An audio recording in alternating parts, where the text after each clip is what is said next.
ईजु के दाना बीजु के दाना, दाना ऊपर दाना। ईजु के दाना बीजु के दाना, दाना ऊपर दाना।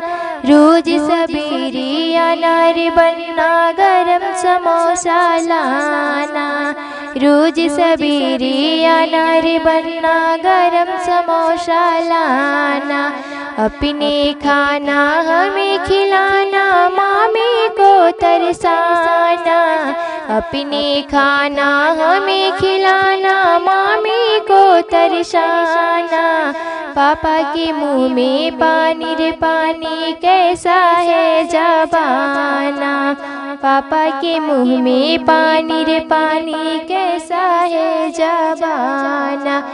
ईजु के दाना बीजु के दाना, दाना ऊपर दाना।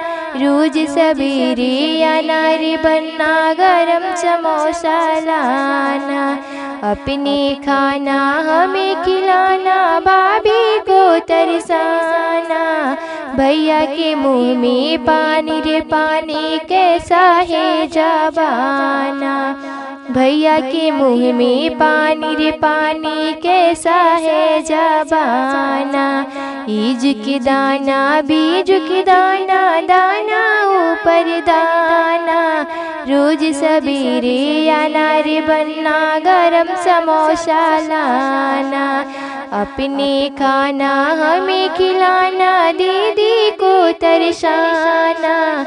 जीजा के मुँह में पानी रे पानी, कैसा है ज़बाना। जीजा के मुँह में पानी रे पानी, कैसा है ज़बाना।